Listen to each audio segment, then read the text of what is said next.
मोहब्बत ना है मजाक का तू बुध कन लाए चोट इश्क जी अहिड़ी बेली सोली का ना है कम ना है कायरन जो अल्लाह पर खावंद को खाए छो त बदनामी नालो बिरह जो बेली अखर पहिरियों आहे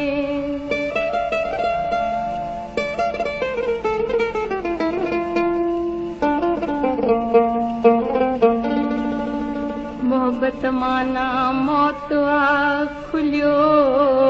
खुलाए सुल्तान के सूलिय चढ़ा पर पुन कयाऊं होए ओ कई कूंदर आया पंहिंजा कंध कपाए पतंग छॾियो जीअं शमा ते बेली पाण पचाए पोइ मर्दन मुरकाए खणी सिर तरतन सदके कयो दिल ॾिजे दिल वारनि खे कहिड़ो कदुर पवंदो हाय हाय बेकदुरनि यारनि खे हाय रे कहिड़ो कदुर पवंदो कदुरनि यारनि खे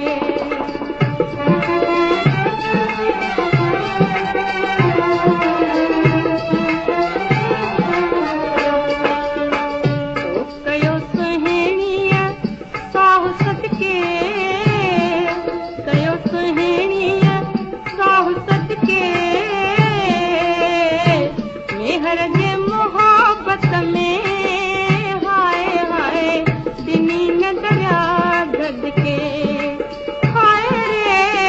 मेहर जे मोहब्बत में हाय हाय दिनी न दरिया दद के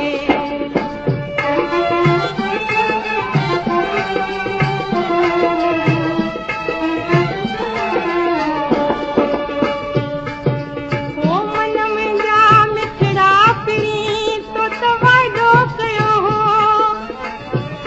ओ बेली मस्त महांगी पंहिंजे मुल्क में कागज़ कीन की हो ओ सजण तोखे लिखण वाजिब हो बेली परवानो को प्रीत जो जवाब ॾिनाई त मन में जा मिठड़ा फिरी ओ बेली मस्त न महांगी मुल्क में कागज़ बेशुमार पर ख़त लिखजे उन्हनि खे अल्लाह जेके हुजनि हीअं कूंधार ओ सजण तूं त आहीं ॾिसीअ जो हार असां पाए घुमूं था प्रीत सां लैला मजनू निभायो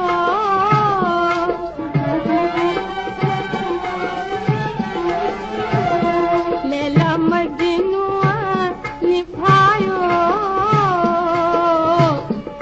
खां पोइ बेख़बर मां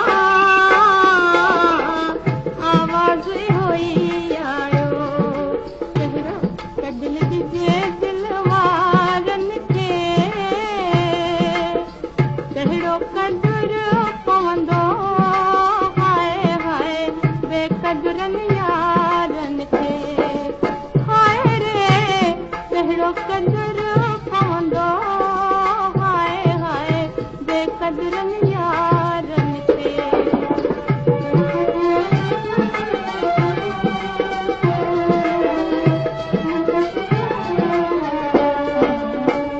ओ सूमर खे संभारियुमि सूमर खे संभारियुमि पंहिंजे प्यार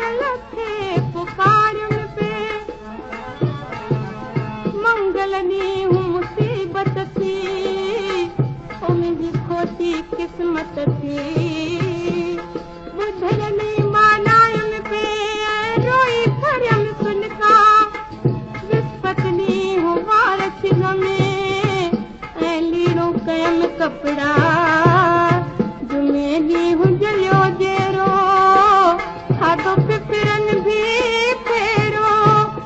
छंछर ॾींहुं शिक थी